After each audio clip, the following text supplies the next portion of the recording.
Hey, how's everyone doing today? Having a good conference so far? Yeah. I'm the last talk of the day, so I really have to bring the energy if everyone wants to stay awake. So thanks for sticking around to come to my talk. I really appreciate it. My name's Daisy. I work at Anthropic. I work on this side project that turned into something big called Claude Code. I don't know who in here has used Claude Code before? Holy crap, that's a lot of people. Okay. That's really exciting. But I will get to go through some of the early slides first, a little fast, and we'll get to some of the bigger later slides. That's really cool. Yeah, I got the amazing privilege of joining Anthropic right before Claude Code went out. It was actually a internal product called Claude CLI that I first contributed to, and literally the day after I contributed my first PR, the name was changed to Claude Code, which I think was a much better name for marketing than Claude CLI, even though us silly engineers thought CLI was going to be a much better name. In that time, I got to lead the design and implementation of plugins and agent teams, a few other small features here and there, but plugins especially have been my passion in terms of building community and building customizability. I'm really interested in full-scale software engineering, not just agentic programming. And I hope you'll understand the difference between those two at the end, but I really want people to be able to do their jobs with this and not just build cute prototypes. My background is in programming languages. I was involved in the C++ standards committee for almost a decade. I was a chair for a couple of years. I've been very deep in the trenches of difficult programming. I used to work on parallel and distributed programming models for supercomputers. So trying to figure out ways to make it easier for people to write code that needed to scale up to an entire data center. And now I'm working on Claude Code for kind of the same reasons. I think I want non-technical people and semi-technical people to be able to build real production software. And I think that this talk is more about figuring out ways to enable that for people around you. Software engineers more and more are going to be about, software engineering more and more is going to be about enabling that. So yeah, where we're headed here. Well, I have a section that is about getting on the same page about what agentic programming even is, but I guess everyone in here has used Claude Code, so that is, we'll see how that section goes. If I get a lot of nods, I'll go really fast and I'll spend more time on the later stuff. We're going to talk about customization of Claude Code, like why do you need to do it? How the context window is the kind of the basic primitive that you are working with when you do this customization. Then we're going to dig into how plugins are created in Claude Code, what they're composed of, how do you build out this knowledge base in your monorepo or in your real large-scale software engineering environment that enables Claude to act as a software engineer. And I'll talk through a few of the ways that we actually run Claude Code within Anthropic and even just on the Claude Code team and kind of what's coming next. So yeah, let's start like a little bit basic. Some of you may understand this. I promise you it's going to get more technical. But like what is the difference between a chatbot and an agent? So when we first started to get LLMs working, we were building chatbots with them, and the interaction looked something like this, right? It was the human turn, and then the model says something, and then you go back to the human turn, and then the model says something, and you go back to the human turn. In 2024, we came up with this thing called tool calling, which allows the model to basically just ask the computer to do something. I'll go through the specifics of what that looks like, but probably most of you have seen this happen. And at first, it was just kind of like the model could go do something, could go get the output, and then could make a decision based on that, and then go back to the human. And kind of we slowly started adding more and more tools, like it could do a second tool call based on the first tool call results. And then it could do a third one. And at some point, we crossed over a boundary where we decided we needed a new name for the thing and started calling them agents. I think this is the easiest way. Like, I don't like the debate of what's an agent or the discussion. It's a very buzzwordy thing. But this is basically what led to the term agent, is that you went from no tool calls to one tool call to a few tool calls to at some point it's got enough autonomy that we're going to call it an agent. Coding agents or agentic programming harnesses or whatever term you want to use for them, like Claude Code, like Codex, like Cursor, are basically agents where the tools we gave them are like normal programming tools, shell commands, file edits, CI-related tools, the ability to run code, the ability to compile code, right? I mean, all of those kind of fall into shell commands, but it's like we're basically giving the agent the ability to do things that a programmer can do. And I'm saying programmer, not software engineer, because we're going to talk about what the difference is there or the gap is there.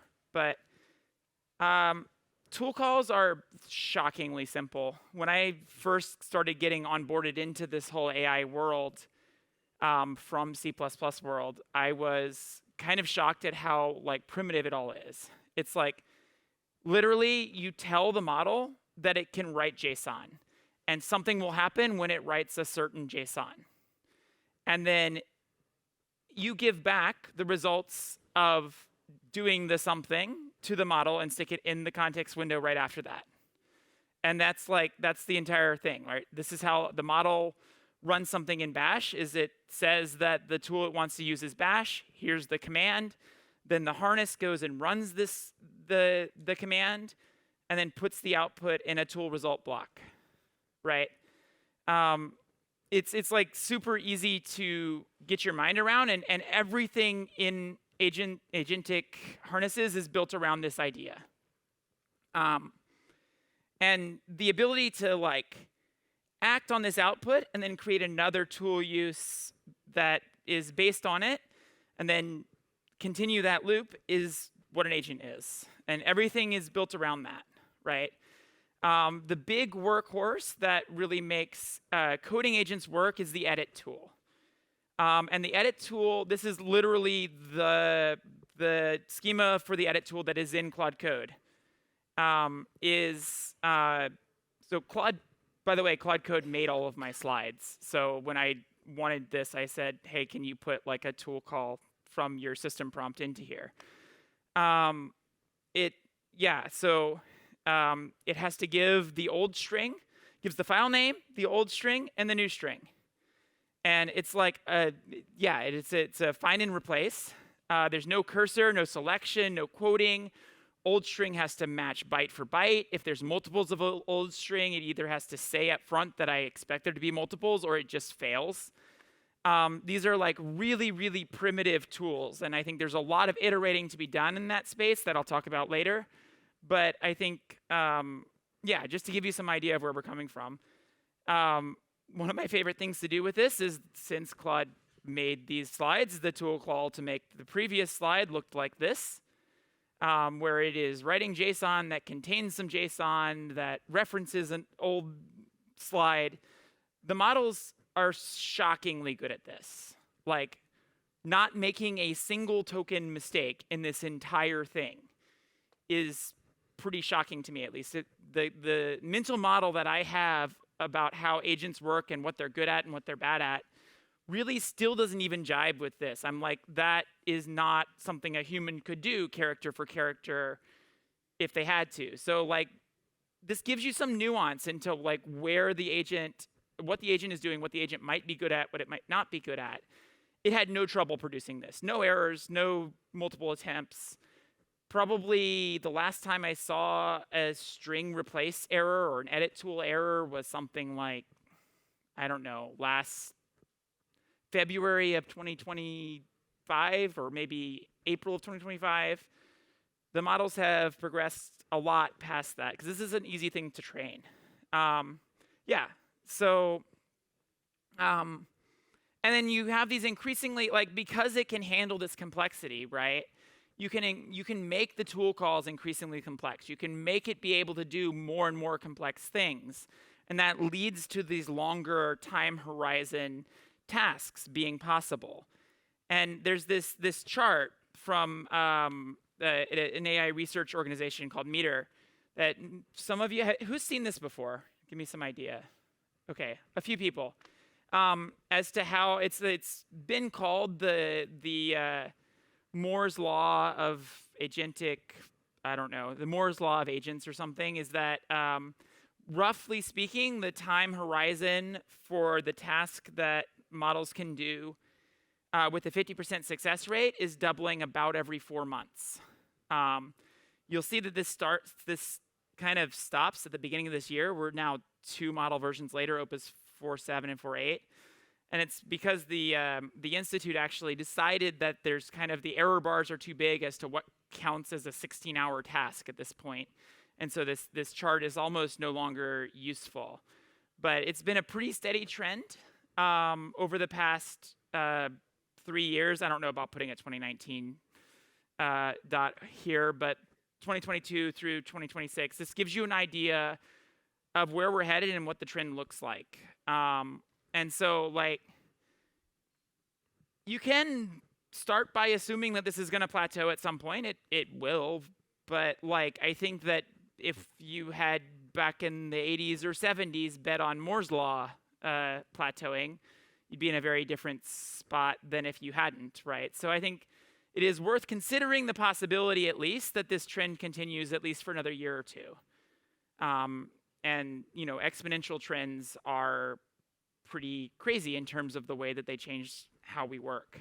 And this is starting to show up in hockey stick-like charts. This is from April.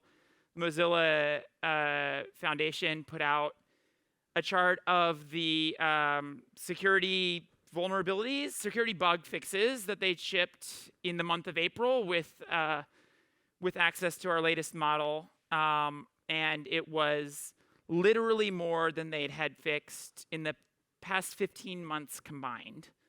And that's, keep in mind, right, like, it's not like they didn't have AI tools in the past 15 months. This is like the difference between the most recent AI tools and the ones that they had in the past 15 months. And yeah, this gives you some idea of the practical uses here, right? This is fixing real bugs in software, and I don't know about you, like, fixing bugs in software is useful work, I would say. So when somebody tells me, oh, I don't know that agents can do useful work, I like to point them to something like this. It's like, what if you never had to fix a bug in your software ever again, right? Like, I don't know anyone who likes recreational debugging. I like making things, right? And debugging is a thing that I ended up having to do because I like making things. So, like, for the rest of this talk, I'd like to consider the hypothetical of what does engineering look like if and when agents can write better code than you, right? Keep in mind, I am a person who used to give talks on, like, C++ metaprogramming minutia, right? Like, I was so proud of how good of a coder I was. And the past year and a half at Anthropic has really convinced me that it doesn't matter. And I'm not going to necessarily sit here and try and convince you that this hypothetical will become a reality. Totally valid opinion if you don't think that it's worth contemplating. But if you do, like, I'd like to build on that hypothesis. What does agentic programming look like? What does harness design look like? What does context engineering look like in a way that we can build this into something that can really manage monorepo-sized software projects? Claude Code just happens to be the one I build in my day job. Copilot, Cursor, Codex, all of this information should transfer. Like, I'm an engineer. I'm not here to give an advertisement. I'm here to give an academic talk about the discipline of agentic software engineering. So if you hear me say Claude a bunch of times, meaning like an LLM, I'm sorry, that's just because I'm used to saying that in my day job, but I don't actually mean that, right? I really am interested in the direction that software engineering is headed. Okay, so let's talk about why do you even need to customize the model in the first place, right? If we are headed towards AGI, quote unquote, it's generally intelligent. Why do I need to tell it anything at all? And there's 3 subpoints here. It needs to have access to the things it needs to access to do its job. It needs to know about all of the institutional knowledge that's available to you or to any other employee of your company.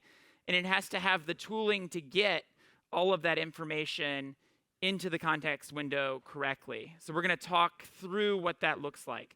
But the fundamental thesis that I'd love for you to walk away with from here is that if Claude can't do everything you can do, it can't do your job with you, right? Out of the box, it really only sees like a repo and a shell. Like we don't even let it go out of the folder that you started in by default, right? And there are good security reasons for that, but like I don't know anyone who's a professional software engineer who's like, I am going to spend my entire day without looking at any information anywhere that's not in this folder. It is kind of fine for 0 to 1 projects. I think this is part of the reason why people see so much more success with like rapid prototypes and 0 to 1 projects. Like part of it is that is really easier, right? Like even if you're a regular software engineer, that's a human software engineer, that is an easier thing to do. But part of it is that like the constrained context, the boundaries we put it in, negatively impact the agent even more. It's rarely enough to do high quality software engineering at really large scales. And I mean, another thing about this that I don't think people think about enough is the fact that most professional software engineering doesn't live in the source code, right? Source code is about programming. Software engineering is about much, much more than just programming, right? So like giving Claude or giving your model access to the things you have access to in order to do your job will help it do your job or do your job with you better. Like we are really not about trying to replace ourselves necessarily. We are about trying to multiply ourselves, right? And there's some subtlety there that in terms of like how scary the impact is on society that I won't go into, but like for the sake of an academic talk, let's talk about like, I think every one of us would like to have 5 of us at our company and would feel very good about the productivity that you get out of that. So where does your work actually live? Like, where are most of the decisions made, right? The decisions aren't actually made in the source code unless you have a very different software engineering environment than the one I'm used to, at least, right? You have a team chat, you have CI where you find out whether or not things work, you have dashboards that show you what's going on in production, you have internal docs, design docs, things like that. The tip that I give people, and it's like actually an experiment worth trying, although like depending on how much time you have for this kind of thing, try doing a full day of work without leaving the terminal, right? And if you can't do your full job, then Claude can't do your job with you, right? If you get a Slack message and you can't respond to that Slack message by telling Claude what to say for you, then Claude can't answer that Slack message for you, or Claude can't act on the information in that thread, right? If you have a CI failure and you're like copy pasting the CI failure into the prompt, that's something you're doing for it, and it can't do for you anymore. Yeah.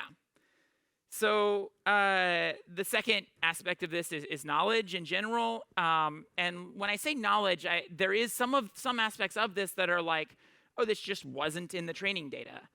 But I think people tend to people tend to over-index on wasn't in the training data. And the reality is that there are things that are just like can't be trained into the model because different companies do them differently, right? Like your code base's conventions are something that the model needs to know about, but can't be trained into the model because different companies do different things different ways. Your institutional memory, things that your team tried 2 quarters ago and never saw the light of day. Even if we had a perfectly trained model, we would need a way for the model to access this information. It's not even public, right? Things that changed last week, right? Models have a training cutoff. Things that are just yours, internal APIs, internal vocabulary, definitions for terms that your code base uses and that your design docs use, and how to find those definitions. So knowledge customization is closing this gap between what the model knows inherently and what your team knows. The fancy term for this, if you want to sound fancy, is called in-context learning, which is a really fancy term that's basically means text files. So the model weights are frozen at the point at which we release the model, right? You're not going to be changing those, and especially recently with the wind down of fine-tuning interfaces and fine-tuning APIs, there's just less and less fine-tuning out there. Almost all of the customization that you're going to do happens in text space, which is actually really cool if you think about it, right? Because like programmers know how to control text, right? And so this gives you a lot of control over how you can improve the model without having to know anything about how LLMs work in terms of like weights, right? You don't need to know any of the math or anything like that. You know how to control text. You can put text into the model and you get different output, right? It's not deterministic, but you can improve on the output of the model based on what you put into it.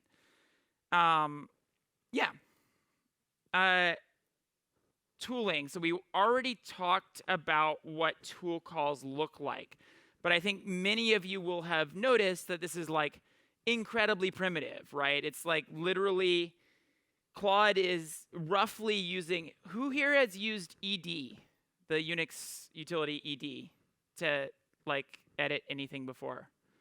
Who here knows what it is? Okay. Everyone, I assume, knows VI, right? If the bottom line of VI, if that was the entire editor, that's ED. So if you had to do the entirety of your editing by like find and replace, that is roughly where agentic code. This is roughly where agentic tooling is today, right? And no one has really figured out what does an IDE for Claude look like? What does real-time feedback for the model look like, right? The gap between ED or VI, like, you know, raw VI and VS Code is the opportunity here. And that's all happening in text space, which is like very exciting, right? We're not like feeding things back into the weights in order to get the model to stop making mistakes while it's programming. We are actually just feeding text back into the model. So the example I like to give is like what do red squigglies look like for agents, right? How does an agent know that it's done something wrong in a tool call? Well, how do humans know that they've edited something wrong, right? If this variable doesn't exist or isn't valid to reference in this context, right, you get a red squiggly. But obviously, models get raw text. They don't get rich text like this, right? And they don't get feedback as they type, so we have to add that. The mechanism we have for that in Claude Code is called a post-tool use hook, which is when Claude does the tool call that we showed earlier, as part of the tool response block, we will tack on some information that you give us, right? And that information can look like this, but this is already something you know how to produce, right? Like your code base already knows how to produce this because you used to produce it in order to like mouse over this red squiggly, right? That text exists, right? It's a nudge right at the moment of the mistake, not when the model goes back and compiles later and has to think about, oh, what did I actually mean there? Using up more tokens, right? And there's lots of things you can put here, right? Type checking, linting. You can flag things that you were trying to get it to do in your Claude.md, but it didn't do. We're going to talk about how the mechanisms that we provide for this later. But really, the fastest way to make an agent better at your code base isn't necessarily a smarter model. It's a tighter feedback loop, right? It's telling it that it's made a mistake sooner rather than later. Most of these are scripts you already have. Another perspective on this is that for those of you who've worked in developer tooling before or developer experience before, there really are two kinds of tools. There's ones that kind of compensate for a lack of intelligence, and there's ones that scale up with intelligence. This is for humans or for models or for whatever, right? You can give a junior engineer something that stops them from editing certain files or stops them from changing certain things or running certain things. And at some point, they will become senior enough that you trust them to do something, right? And you have to give them a new set of tools for that. But if you can have a tool that gives a nudge or that gives a reminder, that scales across, because senior engineers still make these mistakes from time to time, but they also know when it's not a mistake, right? So these, you want to focus on being AGI pilled, sorry, loaded buzzword, but it really is focusing on building the second kind of tools for your agents, right? Thinking about not just what's going to happen, what's going to help the model now, but also what's going to help the model 2 generations from now when it is better or stronger in some way. Okay. The context window is a box. The context window is this space that you have to do this customization, right? The context window is where you can put your text. Over the past year, the capabilities of models have kind of exploded. We went from autocomplete, fancy autocomplete, to kind of long time horizon autonomous work. But the context window sizes have not changed. Who's comfortable with the idea of a context window? Okay, I think that's most people. I will go through it in more detail, but it is just the set of tokens that a model can see in order to predict the next token, right? And that's limited fixed size thing. And context windows really haven't changed that much. The first 1 million token context windows were late 2024. And the state-of-the-art frontier models were 1 million token models in February of 2025. And right now, the state-of-the-art frontier models are roughly 1 million token context windows, right? That hasn't scaled up nearly as quickly as the capabilities of the model. This means that as the tasks grow, you have to get smarter and smarter and smarter with what you actually put into this context window. Your entire, we figured out very early on that you can't just throw the entire code base in there, right? But documentation and internal code base and reminders and all of these other things, you have to cram this all into the context window. So it's becoming a full-time engineering discipline, and I think there's definitely an aversion to the title context engineer that I see around a lot from software engineers. I kind of want to assert that these are the same thing, right? As agents get better and better at writing software, doing real software engineering, teaching them how to do it is going to become the main discipline of software engineering. And figuring out how to get good at that. Secretly, it's always been the main discipline of software engineering. It's just that you had to get to a senior enough level where your full-time job was making sure that more junior engineers can do their jobs. Now it's just that they're all agents, right? And you have to be able to do it at every single level. So yeah, the context window is where we have to put everything that contributes to the prediction of the next token, right? Everything that Claude can think about in a given token prediction, or when it's creating a tool call, when it's making an edit, has to fit into this space. So you have your system prompt, your tool definitions. Claude MD, skills, any files you've read, any tool results, all of that. And the more stuff you put up here up front, the less room you have to do actual tasks further back. So every customization competes with the space to do work. Your whole code base doesn't fit. You can't just kind of naively dump everything into the box, or you can, but like that's not going to perform nearly as well as very carefully selecting the relevant context. The analogy I like to use for this is that it is like running NPM on an Arduino, right? When you are running a package manager on your computer, you can do all kinds of things to like deal with traditional management problems, right? If you have diamond problems, diamond dependency problems in NPM, you can literally just import 2 different versions of the library to resolve it. You can't do that when you're customizing a context, right? You have to decide what is the more relevant piece of information intelligently and put that into the context and leave out the things that aren't relevant. So the customization really does have to be don't pay for what you don't use, zero overhead principle, or you're going to run out of tokens very, very quickly.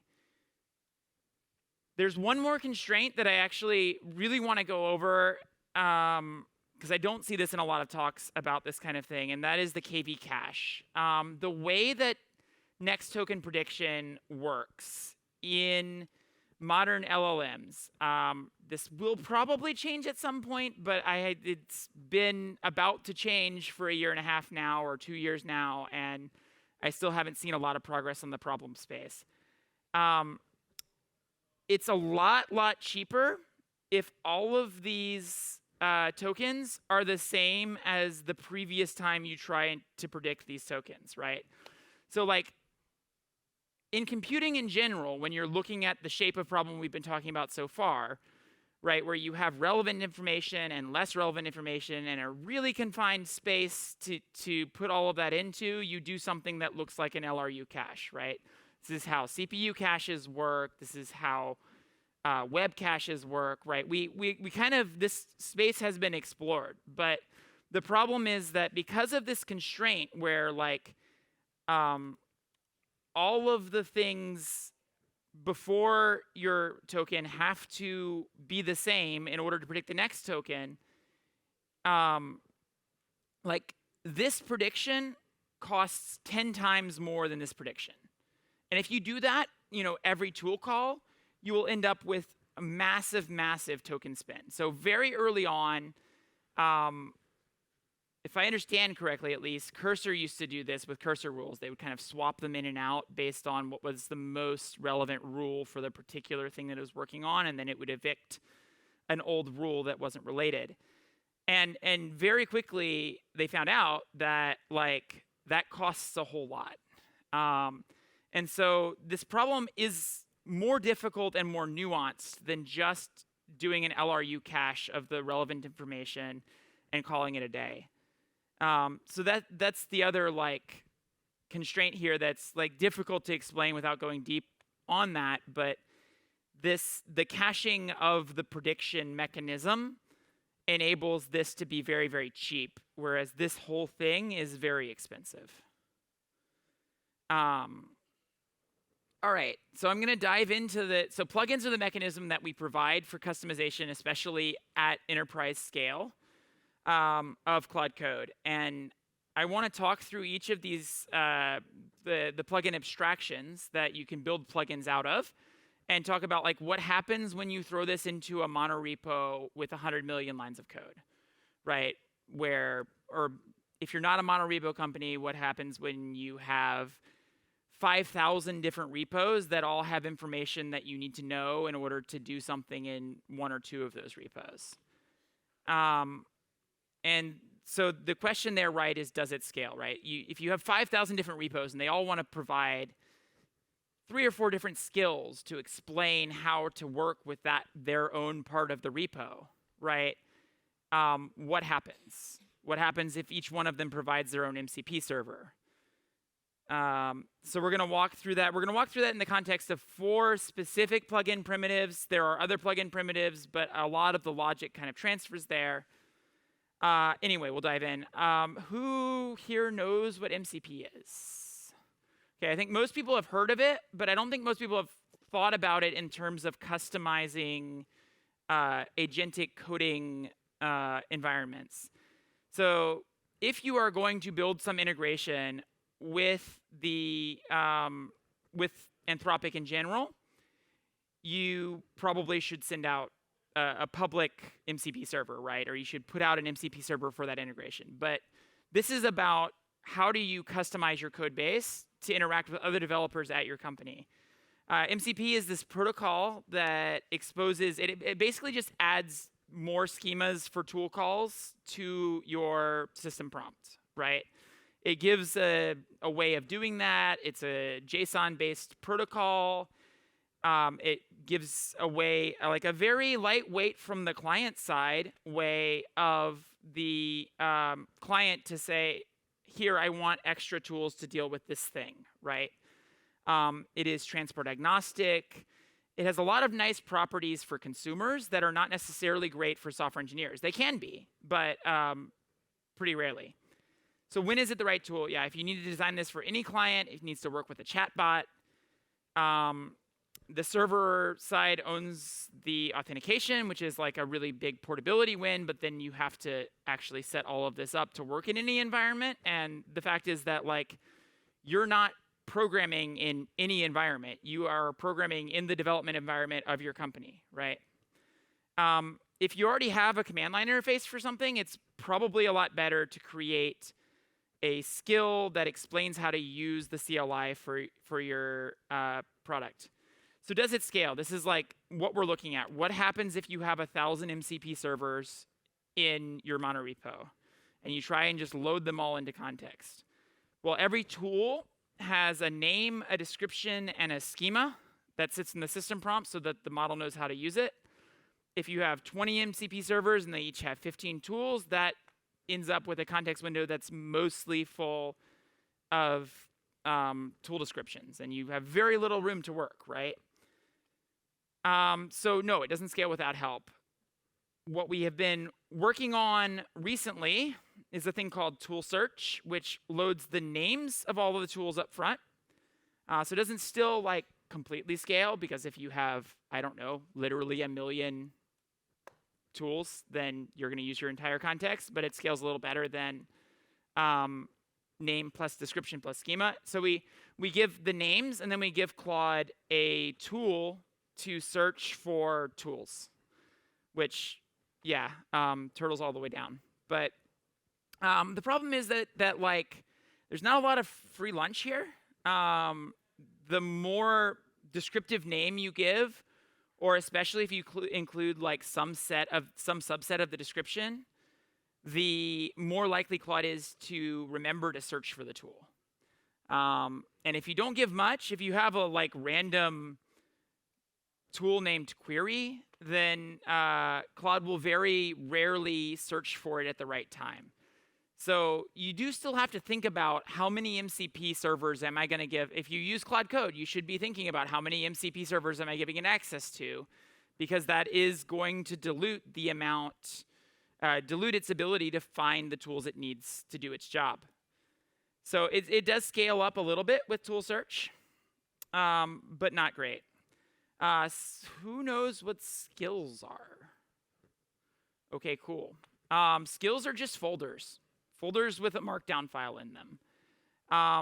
The basic idea here is that a skill is a kind of a lazy system prompt, right? It has a bunch of instructions, and it has some sort of summary of those instructions that the model can use to decide when it wants to expand this part of the system prompt, right? This is how a lot of kind of scaling, you have a small thing, and then you can turn it into a big thing on demand. This is how a lot of scaling in software engineering has always worked, right? Yeah.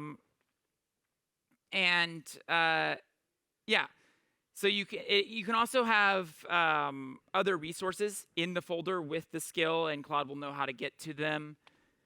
But the I think the thing that has resonated with a lot of people about this is the fact that it has such a simple form factor, right? It's just a folder. There's no special protocol.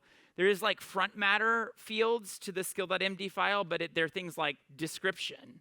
And then you put this like short description that tells the model whether or not it wants to expand the full prompt. Give me a second. I'm going to take a drink of water. It is warm up here.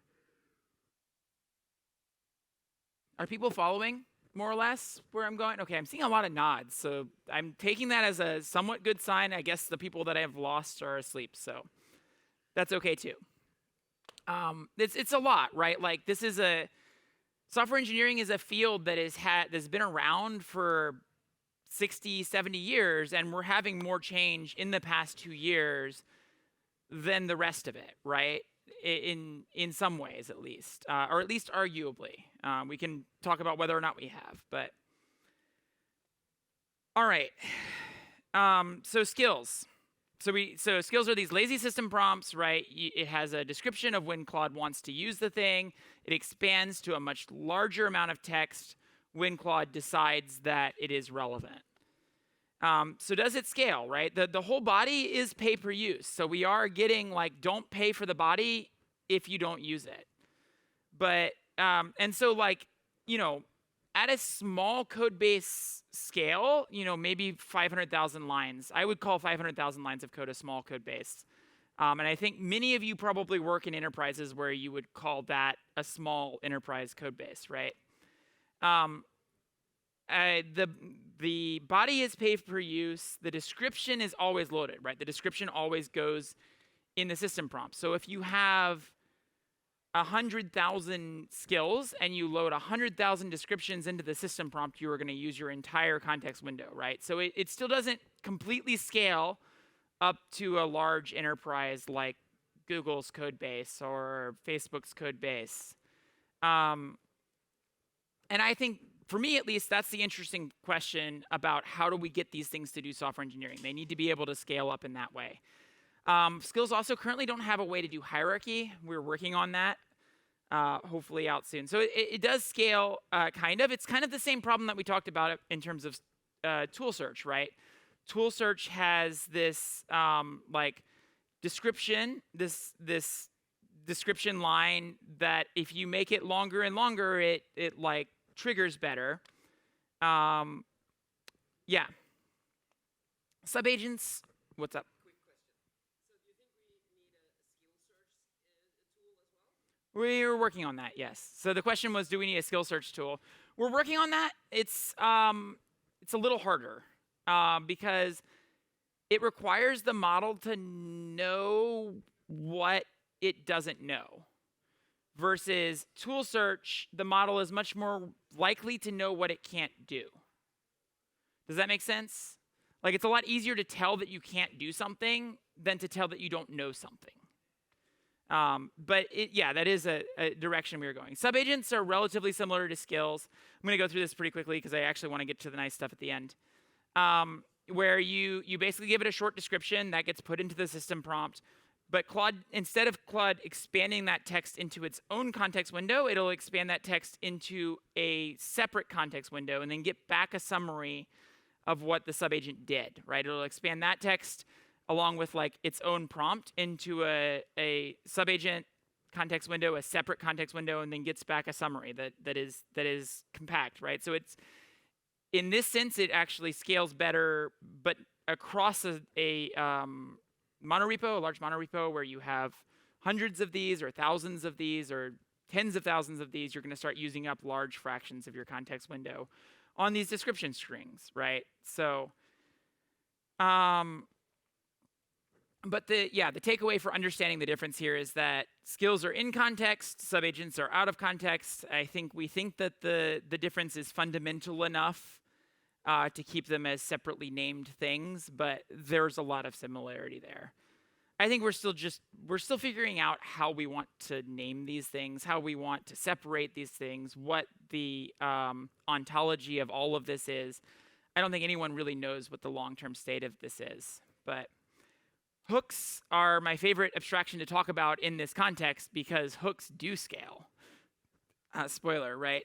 So this is like the kinds of abstractions that I think we generally want to be building are the abstractions that don't put anything at all into the context window unless you somehow determine it is relevant, right?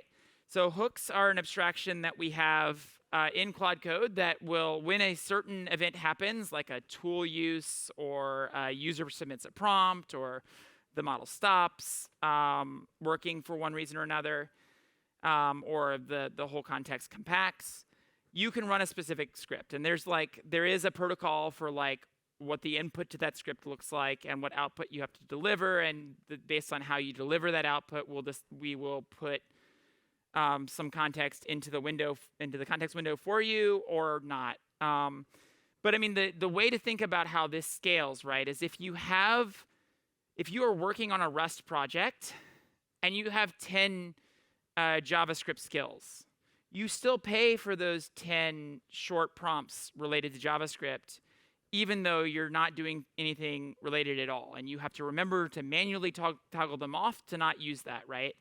If you have 10 skills for linting your JavaScript code and you are working on a Rust code base, you don't pay, well, you pay for like running the script that immediately sees you're not writing JavaScript and then goes away, right? You don't pay for anything you don't use except for like CPU resources, which I think we can all agree are a little bit less limited than context space. Yeah, so it runs outside the context window. You can do them. You can do them as scripts. You can also actually put an agent in here if you really want to. Probably use that sparingly because you'll use a whole lot of tokens really quickly.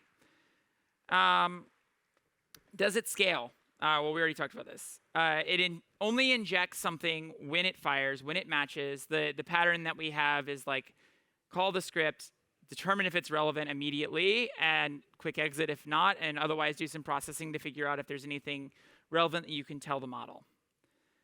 This is where the red squigglies live, as we talked about earlier.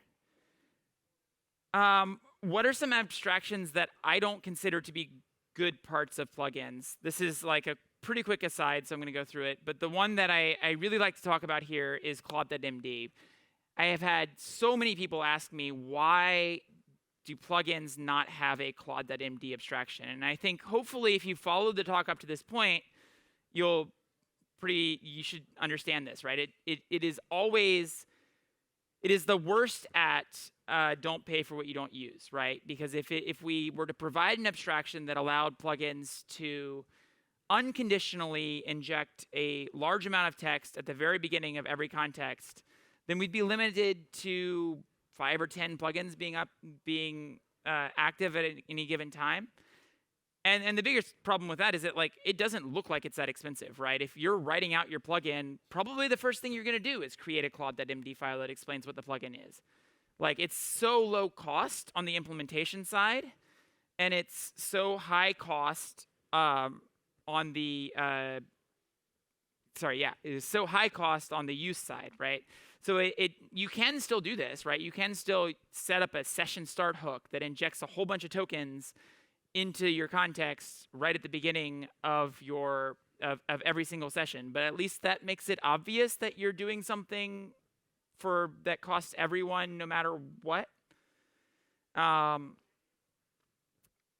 Memory. Memory is another one that I like to say kind of establishes a different boundary of what I would call a plugin, right? Memory is like this model curated. Who here is familiar with model memory or agentic memory?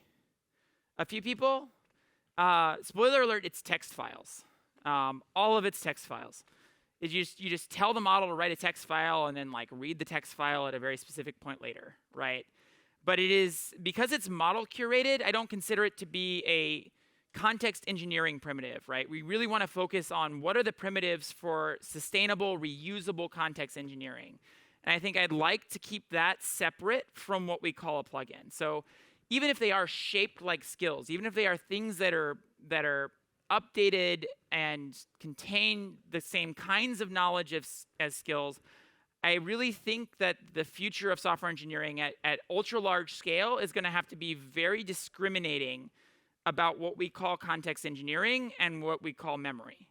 Those two things are going to need to function very separately. So I throw that in because I hope at this point in the talk I've given you the tools to understand why I believe that. All right, the part where we talk about some of the things that the Claude Code team uses these days and where I see this going in 2026. The only way to scale up from here, the only way to speed up from here is to do multiple things at the same time.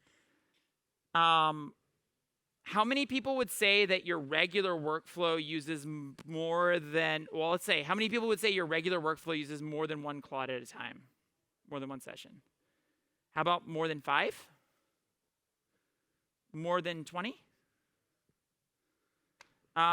Okay, so somewhere around there, but you can pretty quickly see how if you could get to the point where you're comfortable managing 20 Claudes at a time, you could get close to 4 times as much work done as if you can manage 5. So I think a lot of the kind of work in 2026 is going to be figuring out abstractions that give developers the cognitive space they need to context switch between these things quickly.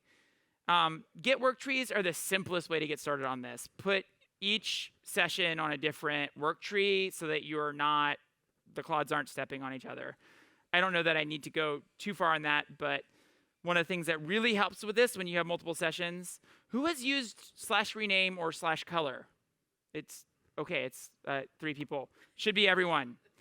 If you've used everyone who raised their hand about multiple Claudes, this like works wonders. It's super, super simple, super, super easy. Just label what it's working on, give it a color. When you switch to the window that's doing it, your brain will see the color. It'll trigger some memory of what's going on there. There's some research to show that humans recall things related to color, or non-colorblind humans recall things related to color faster than they recall things related to prose. My actual setup looks like this. I actually have these long-running agents. This is a little outdated because I didn't feel like I could operate efficiently with just 16 permanent work trees, so now this goes all the way to Z instead of A through F. But each one of them is separate. They're kind of long-running and they're set up. They're parked in one spot, and there's an agent that knows that its responsibility is to maintain that work tree long-term. So, and for me at least, having an agent with a persistent name and a persistent memory, it kind of manages its own scratch files within its own branch of the work tree, allows me, at least as someone who has experience being a tech lead or of a large organization where you have a bunch of different people coming to you over the course of the day telling you what they've done, having persistent identities really helps me. So I think it's worth trying. This is diagrammatically what it looks like. I have long-lived work trees that have names corresponding to the agent name, and they all track upstream main, and they know that they're supposed to manage that tracking of upstream main so they don't step on each other even from a. So it's it's like they're separate developers, right? Anyway, yeah, I have a whole talk that I'd like to develop out about how does agent identity work with cognitive load. So I don't know. I think that's a very interesting thing to explore over the course of 2026. Agent teams. Has anyone here tried agent teams before? Oh, that breaks my heart. We need more. So agent teams are ways that the basic thing here is just giving the model ways to talk to other agents. So if you're running 2 Claudes at the same time and you tell one of them one thing, you can tell it to tell the other one the same thing if it needs it, right? Send message tool is the baseline primitive that gives Claude the ability to send a message from one session to another. You can have a team leader that delegates to teammates. You can also just have a bunch of agents that are all peers of each other. And if one of them discovers something, you can tell it to share it with the others, or you can tell it not to. This is all under your control. We are moving towards, I actually don't know if it's been launched because I've been out of office for a couple of weeks, but it is announced enough. that we're moving towards a direction where if you are signed in a certain way and you give it permission, then any session on any machine that you have can talk to any session on any other machine that you have, hopefully, so that you just have the ability to tell the model to talk to other instances. And this is like another example of like give Claude access to all of the things that you have access to, right? Because it needs to be able to see the things you can see. And if another agent is one of the things you can see, then you should be giving it access to that, right? Babysitting. Slash loop is something we shipped maybe 2 months ago. It is literally a cron command or a cron tool for the model that it can schedule a message to just show up every 10 minutes. It has the ability to turn itself off at some point. So if it's like, okay, that's enough. I've seen this every 10 minutes for 3 days now. I'm just going to turn it off. Uses some amount of tokens, obviously, but it's surprisingly minimal, too, compared to human having to go and check CI and then copy and paste and get the thing started up again. I find often that the problem is that the model goes to sleep before it's finished the job, and this really helps with that. It also, I think it also gives Claude the tools to make sure it doesn't do that, right? And we see that increasingly the models are better at understanding the fact that like if something is going to come in as a result in 3 hours, that it should set something to wake itself up in 3 hours. Auto mode. Who's using auto mode? Should be everyone, hopefully. Yeah, this is really what enables this multi-clotting, right? This is how you get up to 20 or 30 agents, right? So you're not just sitting there hitting enter all day.